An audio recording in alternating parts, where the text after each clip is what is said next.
Hello everyone. Welcome to Fieldfisher's Brexit webinar series. Today we'll be covering the immigration aspects of Brexit. This is the next session in a series of webinars hosted by Fieldfisher's Brexit Task Force.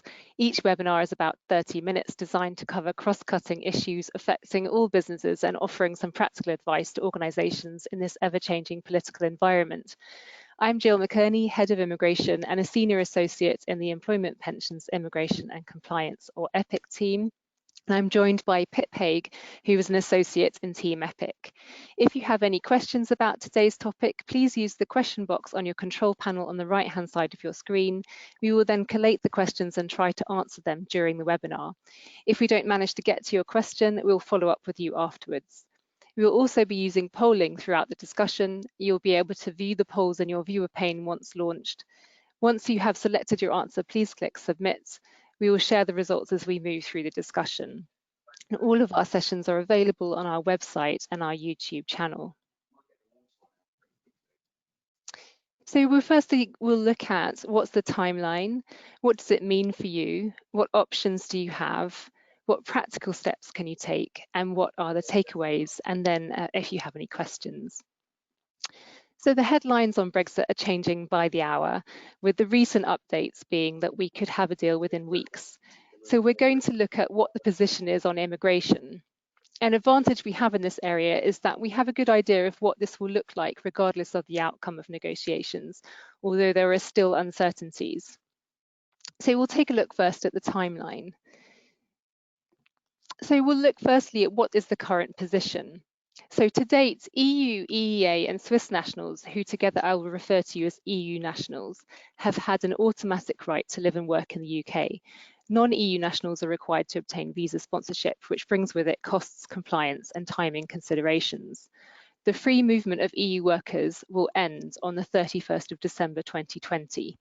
So that's the first box. And in the middle, we see that a new points-based immigration system will be introduced from January 2021.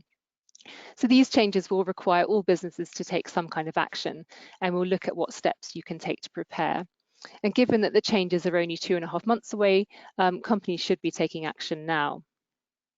So the government has introduced an EU settlement scheme for EU nationals to preserve their right to live and work in the UK after Brexit. Any EU national who wishes to apply to the scheme needs to have arrived in the UK before 11 p.m. on the 31st of December 2020. So a key feature of the new immigration system is that it will put EU nationals on the same footing as non-EU nationals, meaning those arriving from the 1st of January will require visa sponsorship to be able to work. So it's worth noting here that Irish nationals will continue to be treated as permanent residents after Brexit and will not require visa sponsorship. So key point is that it's far cheaper and less onerous to apply to the EU settlement scheme than for visa sponsorship. Companies wishing to hire EU nationals should seriously consider bringing their start date forward in the UK to 2020 if they're not already living in the UK, so that they can apply to the scheme. And EU nationals wishing to apply for visas from 2021 will need a job offer from an employer, and the employer must hold a sponsor license. Sponsor license applications can take around 6 to 12 weeks to prepare and process. We advise that companies start applying now. Finally, EU nationals must apply to the EU settlement scheme by the 30th of June 2021, and those who have not applied by this date may need to obtain visa sponsorship in order to continue to work in the UK after that date. So the changes will have an impact on company recruitment and compliance processes. So we'll look here at the right to work checks in particular. So what are the right to work checks? Well, UK employers are required to conduct right to work checks on all prospective employees and keep adequate records. Employers found to be employing an illegal worker can be subject to fines of up to 20,000 per illegal worker, and in some cases can be prosecuted for a criminal offence. Currently, EU nationals can rely on their passport and national ID card as proof of their right to work, and EU nationals who have arrived in the UK by 31st of December 2020 will be eligible to apply to the EU settlement scheme until 30th of June 2021. So employers cannot require them to show their status under the EU settlement scheme until after 30th of June 2021. Further, the government guidance says that employers can continue to check the right to work for EU nationals in the same way as now until 30th of June 2021 by checking their passport or national ID card. However, the position is confusing for employers as EU nationals arriving from the 1st of January who are not eligible to apply to the EU settlement scheme will require visa sponsorship, yet the government guidance says that they can start work on the basis of their passport or national ID card. However, those who fall in this category would require visa sponsorship by the 1st of July next year, and employers would presumably be placed in a difficult position where they, at that stage, where they either have to agree to sponsor the person for a visa or dismiss them, which could have employment law implications. So our recommendations are that you encourage existing EU national employees to apply to the settlement scheme sooner rather than later, and remind them that it is mandatory to apply and the deadline for applying. Employers have a duty not to discriminate against EU nationals, and you cannot compel them to provide proof of their status before 1st of July 2021. However, you can ask if the employee is prepared to share proof of their status before then.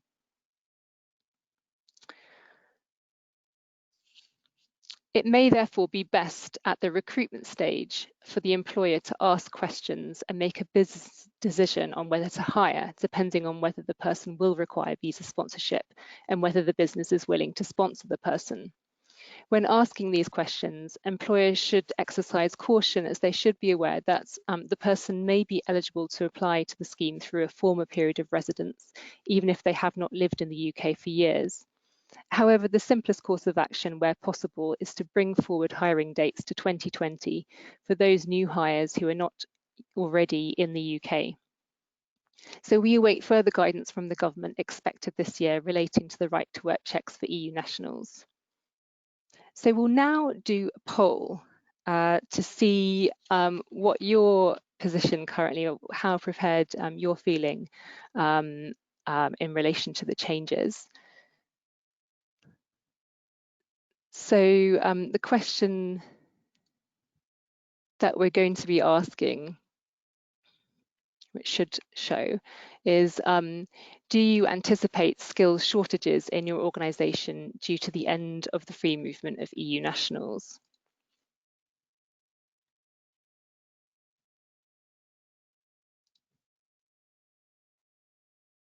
So we'll just wait a bit for the wonders of technology. So yeah, so it's looking as if the answer, overwhelmingly, the majority of people are not anticipating skill shortages, which is due to the end of free movement, which is very interesting. So I'm wondering if that's so we've got 59% have said no, which is very interesting. So I wonder if we have people on the call who aren't particularly reliant on EU nationals, or they feel that they will retain their current workforce. So it will be interesting to see what views are in the coming months and years on that point. Thank you very much for participating in that. So 27% of people have said yes, so there are quite a number of people who are concerned, and then 14% of people are not sure. So those are very interesting results. It's really interesting to hear about what everyone else is doing. So with that in mind, we're going to look at what options do employers have to sponsor or employ migrant workers going forward. So we'll be looking again a bit at the EU settlement scheme, at visa sponsorship and other routes, so such as the graduate global talent route and business visitors. So the EU settlement scheme, so we've already looked at this in some detail, but what we find is that you may assume that your EU national employees already know about their legal position and the details of the EU settlement scheme, but many do not. So we've been recommending that employers provide communications to their EU national employees to signpost the government guidance on the EU settlement scheme. Many still do not seem to be aware that it is mandatory to apply to the scheme and that the person may no longer have the right to work if they don't apply. So this is a good opportunity for employers to provide employees with support and assistance where necessary, and to reassure them that there's no risk to their right to stay and work in the UK, provided they apply prior to the deadline. So any support you may provide may go some way to retaining your existing workforce. So we are encouraging that our client, or that employers issue communications to encourage staff to apply sooner rather than later, and provide them with government materials. So it's also maybe worth just flagging up that when you apply to the settlement scheme, you can apply for pre-settled status or settled status. If you apply for pre-settled status, that will be issued for 5 years. And in order to apply for settlement at the end of 5 years, those people must be present in the UK for at least 6 months in each year of that 5-year period, and that it's not possible to extend beyond the 5 years. And we also, as we've recommended previously, will recommend that you ask employees between now and June next year if they're willing to share their status. So the other option is sponsorship. So from January, EU nationals and non-EU nationals alike will require sponsorship to work in the UK. And firstly, that means that the entity, the company, will need to apply for a sponsor license. So it can take, as we've said, 6 to 12 weeks to obtain a license. So if you want to recruit in January, we advise that you start now. And there are a number of requirements in order to apply for a license. So these include that you must show to the Home Office that you're a genuine organisation operating lawfully in the UK, that you're honest, dependable and reliable. You must be capable of carrying out your sponsor duties and evidencing compliance. So there are a number of compliance requirements, and you must be able to show that you can offer genuine employment that meets the minimum skill and salary level. So the system itself has become more flexible, which means that it will open up sponsorship to many non-EU workers who previously would not have been eligible to apply. So many people, if you are worried about skill shortages of EU workers, then it's possible that you could look to non-EU workers to sponsor. So in terms of the actual changes in the system itself, we have seen that there will be more flexibility. So the minimum skill level will be reduced from degree level roles that you can sponsor in to A-level roles. The minimum salary level will be reduced overall from 30,000 to 25,600, and the government is scrapping the advertising or the cap on the number of sponsored workers. So we'll just briefly look at some of the roles that were previously or are currently eligible for sponsorship, and those that currently are not considered sufficiently skilled for sponsorship, but from January will be considered sufficiently skilled. So for example, on the roles on the right-hand side, those currently are not considered sufficiently skilled. So office managers, for example, or marketing professionals or IT user support technicians. But from January, sponsors will be able to sponsor in those categories. So the major caveat for sponsorship is that it is costly. So a 5-year visa can range between around £6,000 to £10,000 in government fees per person. And in addition, there are, as we've discussed, compliance requirements. So the government can decide to audit a sponsor at any time when they during the time they hold the license to check that they have met all of their compliance requirements. So there are additional resources required to cover that. So businesses may not be willing also to take on employees where they have previously relied on contractors or agencies for the supply of labour. So when it comes to plugging skills gaps left by falls in EU migration, businesses will need to weigh up the cost and benefit of sponsorship.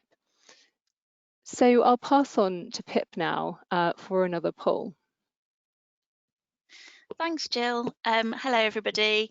So, yep, as Jill mentioned, we're going to take another poll to see how you're feeling about the changes. And on your screen, you'll see the question is, are you confident that your policies are up to date to accommodate the end of free movement of EU nationals?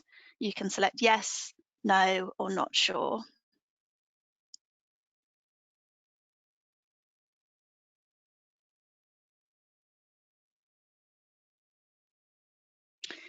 Okay, I can see the results coming in.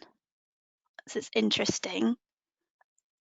So currently, it looks like the majority of people are saying not sure. There we go. Yeah. So 62% of the audience think that they are not sure whether their policies are up to date to accommodate the end of free movement of EU nationals. And then it's about, well, both at 19% for something they do and something that they don't. So that's something to bear in mind, and also to perhaps start thinking about what you're going to do to manage that and to ensure that your policies are up to date. So now we're going to take a quick tour of some other long-term options available to businesses. These routes don't require sponsorship and in turn will incur less immigration cost. Students and graduates represent a new pool of talent. The rules here have been relaxed, allowing more time for employers to arrange employment, utilising the non-sponsored routes. So, for example, students can apply for employment up to 6 months in advance of their course ending. So for businesses, this means that they can start to recruit students early. The postgraduate study time limit has also been removed, and the documentary requirements have been reduced for this route. Then we've got the graduate route, which is launching next year in the summer. And this will allow graduates to apply for a visa to remain in the UK for 2 years after they've completed their studies, so that they can look for work or start work at any skill level. And that is 3 years if they've completed a PhD. So this route, you might remember, it used to be, it was quite similar to the old post-study work route, which is no longer applicable. So it seems they're introducing something quite similar next year. Then we've got the global talent route. So from January 2021, the route will be open to EU citizens on the same basis as non-EU citizens.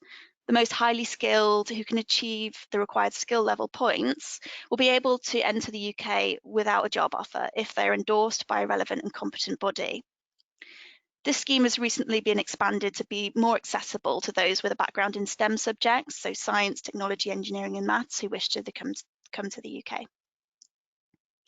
And then finally, we've got the Youth Mobility Scheme, which very briefly is for those aged 18 to 30 and who come from specific countries, so Australia and Canada, for example. Next, we're going to look at short-term business visitors. So from January 2021, those who don't qualify for the EU settlement scheme will be considered non-visa nationals. And this means that EU citizens don't need a visa to come to the UK for a period of less than 6 months, unless it's a requirement of the immigration category under which they're entering. EU citizens can visit the UK for a business trip, provided they demonstrate that they're entering the UK as a genuine visitor for the purpose of carrying out business activities. But please note, so if a visa is required prior to entry in order to be able to work in the UK, then that must be applied for.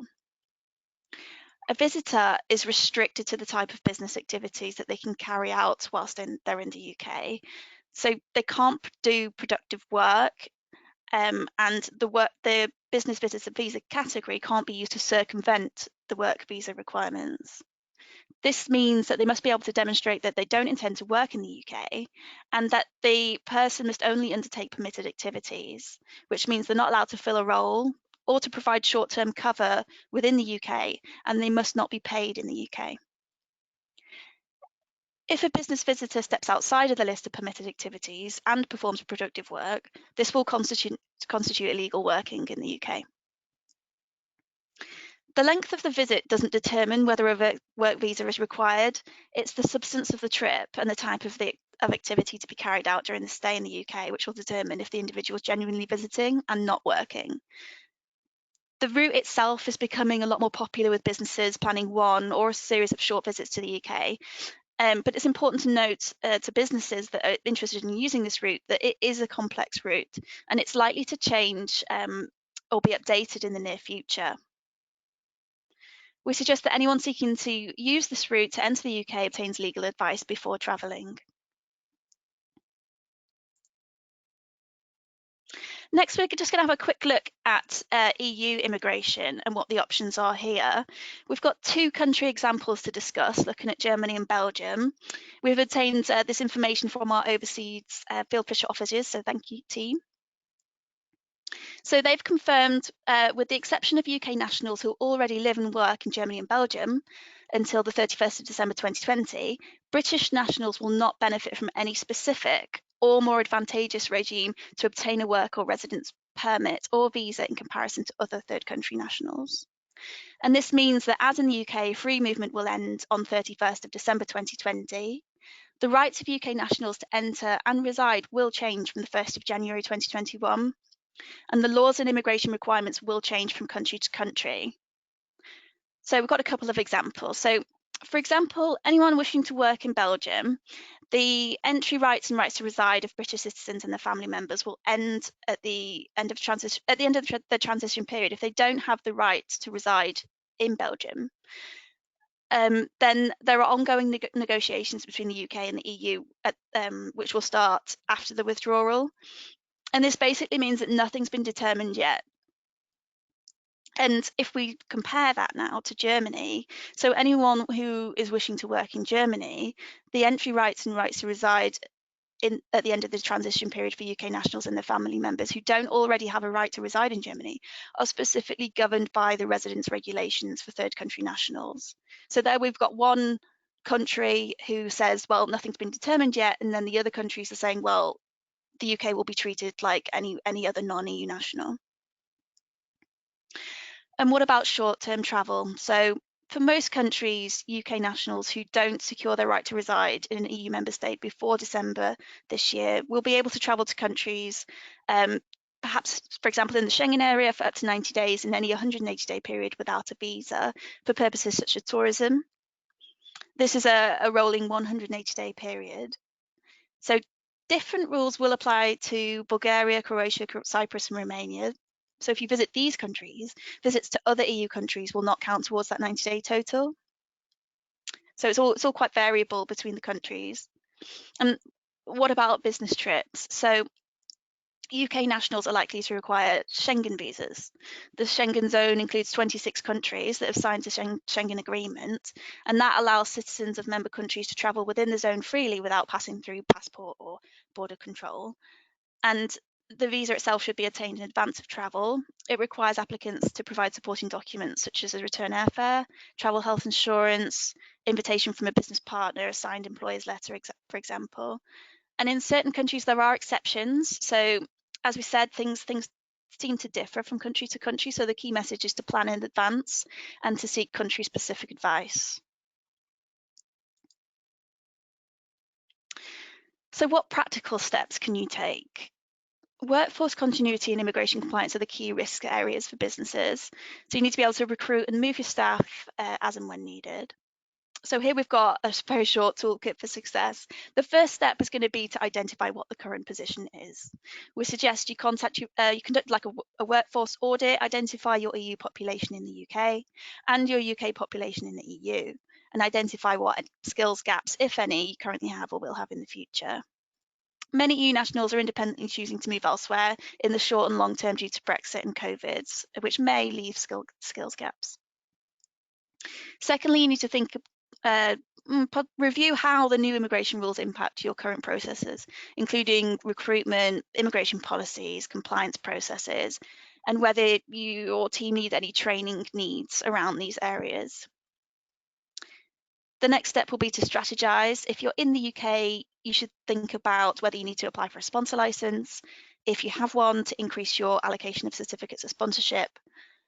And we'll see that sponsorship carries with it additional costs. So it'll be crucial to budget adequately for these, allocate resources for managing the process.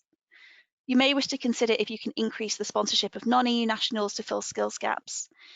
And for those overseas, you'll need to consult with legal advisors in the country in question. Finally, you'll need to manage and implement the change. This will include communicating to staff members responsible for recruitment and management, updating processes, and taking legal advice where necessary. So what are the takeaways? There are less than 3 months to go. It's important to keep yourself updated regularly. Keep communicating with those responsible for implementing the changes and with your workforce, and to take advice where necessary. Okay, so we've got a little bit of time to review some questions. I'm just going to open these up.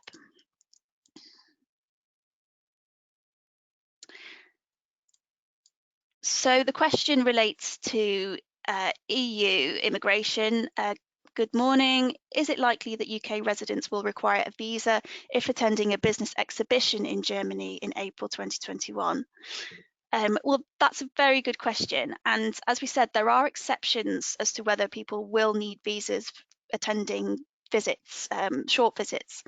And it may be the case in certain countries like the UK where there are certain exceptions, such as attending pre-arranged meetings, for example, or training events. And we're aware as well that there are similar kind of relaxations in a way, for example, in Belgium for attending meetings. So what I would suggest is that you contact either us or our country experts in Germany and seek specific advice in relation to that country.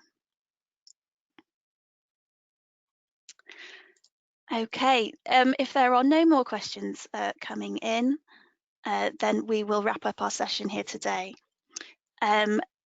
So thank you everybody for joining today's session on Brexit and immigration. We hope you found it useful. As mentioned, all our sessions are recorded and can be found on our website and YouTube channel. Thank you for tuning in. Please join us for our upcoming webinars. The next one is the 5th of November 2020 on supply chains, and then on the 12th of November 2020, which is contracts and Brexit proofing. And finally, just to add, if anyone has any questions after this webinar, please feel free to get in touch with us and we'll do our best to get back to you as soon as possible. Thank you everybody for joining.